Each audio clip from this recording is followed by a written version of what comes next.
السلام علیکم ورحمۃ اللہ وبرکاتہ۔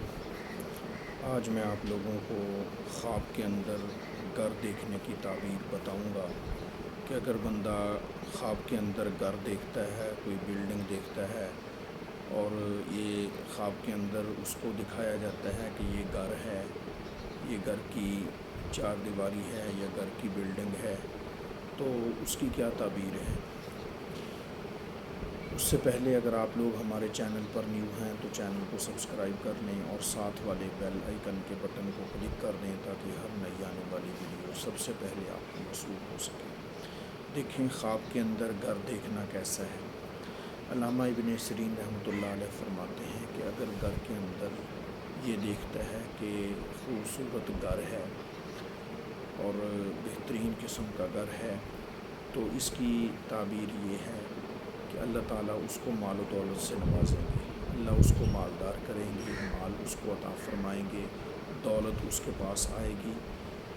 اور فرماتے ہیں کہ اگر خواب کے اندر یہ دیکھتا ہے کہ گھر ہے اور اس نے گھر کے دروازے کو توڑا ہے، فرمایا یہ آدمی ترقی پائے گا، اس کو کامیابی حاصل ہوگی، اپنے مقصد کے اندر کامیاب ہوگا۔ اور اگر فرماتے ہیں کہ خوبصورت عمارت کو دیکھتا ہے، گھر دیکھتا ہے، تو یقیناً اس کو گھر حاصل ہوگا۔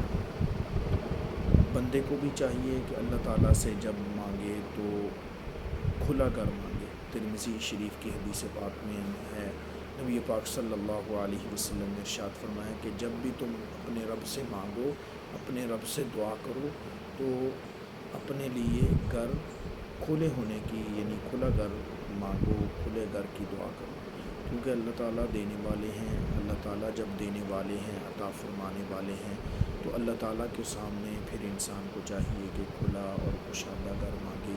یہ نہ سوچے کہ میں پوری زندگی اب رینٹ پر رہوں گا، پوری زندگی میں کرایہ دیتا رہوں گا، یا میرا اپنا گھر نہیں بن سکے گا۔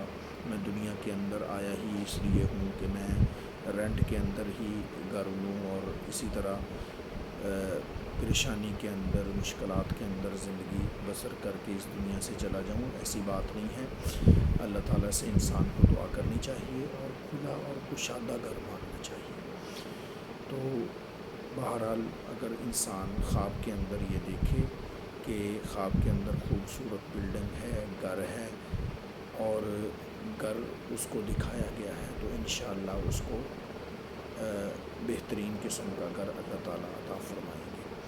اور اگر انسان کو گھر کی ضرورت ہو تو گھر کی ضرورت کے لیے انسان ہر نماز کے بعد اللہ تعالیٰ سے دعا مانگے، اے اللہ مجھے گھر عطا فرما دے۔ اگر انسان پر قرضہ ہو تو انسان کو چاہیے کہ ہر نماز کے بعد اللہم اکفینی بحلالک عن حرامک واغننی بفضلک عمن سواک، یہ دعا ہر نماز کے بعد 7 مرتبہ پڑھیں۔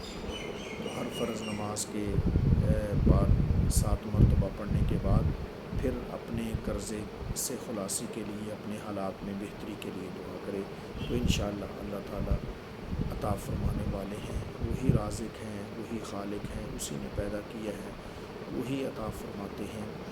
جتنی نعمتیں انسان کے پاس ہیں، انسان کو چاہیے کہ ان نعمتوں کا شکریہ ادا کرے۔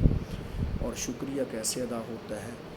اگر انسان ایک ایک نعمت پر شکر ادا کرنا چاہے تو انسان شکر نہیں ادا کر سکتا۔ اللہ تعالیٰ کی ان گنت لاتعداد نعمتیں ہیں۔ اللہ قرآن کے اندر فرماتے ہیں وَإِن تَعُدُّوا نِعْمَتَ اللَّهِ لَا تُحْصُوهَا، کہ میری اتنی زیادہ نعمتیں ہیں کہ اگر تم ان نعمتوں کو شمار کرنا چاہو تو شمار نہیں کر سکتے، تعداد میں لانا چاہو تو نہیں لا سکتے۔